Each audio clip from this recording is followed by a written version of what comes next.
So let's talk about clozapine, and let's talk about why many doctors do not choose to use clozapine.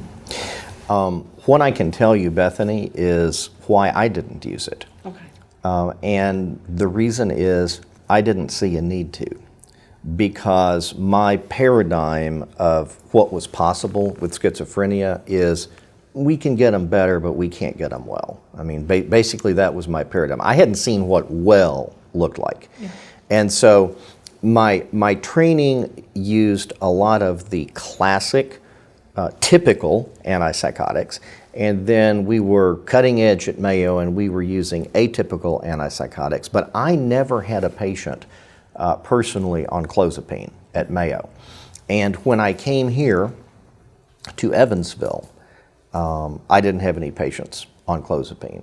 In fact, most of the patients suffering with schizophrenia and severe and chronic mental disorders are at the mental health center here, and I'm not sure they're even using a lot of clozapine.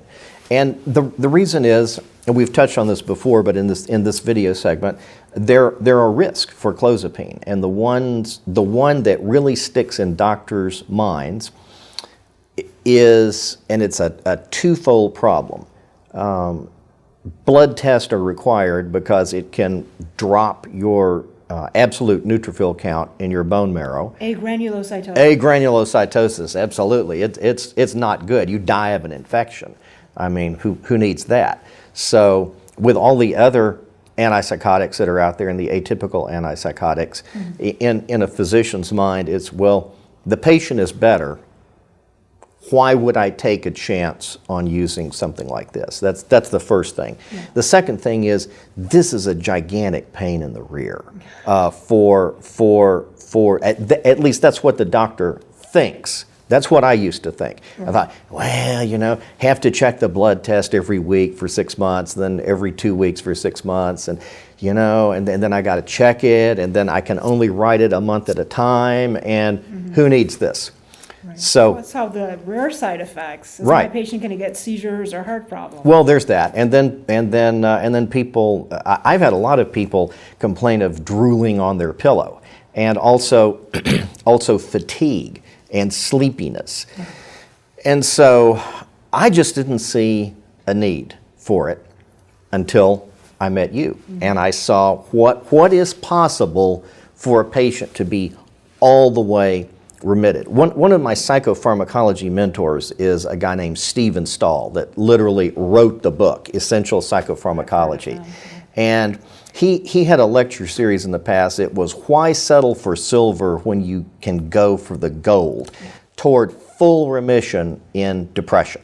Okay. And he was talking about depression in that. But the notion is still a good one. Why settle for getting your patients moderately better, almost well in terms of depression, but not all the way? And he advocated for aggressive, appropriate treatment of depression. And after seeing you and experiencing your music and talking with you and seeing your emotional nuance and the fact that you do not appear to me as a person with schizophrenia. I can totally forget that you have schizophrenia. Yeah. And when I saw that, I said, okay, if clozapine can do this, then I need to be using it in my practice. And what I have found is that the blood tests aren't that big a deal. And either for me or the patient, you think, okay, you're going to ask your patient to go and get stuck for blood every week. How is that going to go over? Mm-hmm. It goes over really easily when they realize that this is a medication that could take them, if not all the way to well, significantly more toward well. I haven't had one patient complain about the blood test. And for me, with my office staff, I get the labs, I sign off, I initial it, put the date on it, put it there, my staff faxes it to the pharmacy and REMS, and it's on for the next script. It's on autopilot for my patient. So it's not really a problem for me, and it's not really a problem for my patients, and I have never had a significant problem with clozapine for my patients. Your patients just need to buy into it. They need to realize that this might work, Right. and that the blood test is worth it, is a small price to pay for what they may be getting Yes. from this medication. So I think the important thing is for doctors to not give up, and also for patients and their families.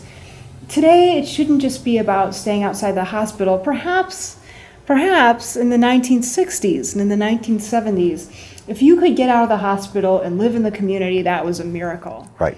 But that was a long time ago.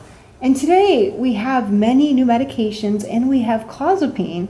And it's really important for patients, their families, their doctors, to not give up, to try everything that you can think of until you become as close as possible to your baseline.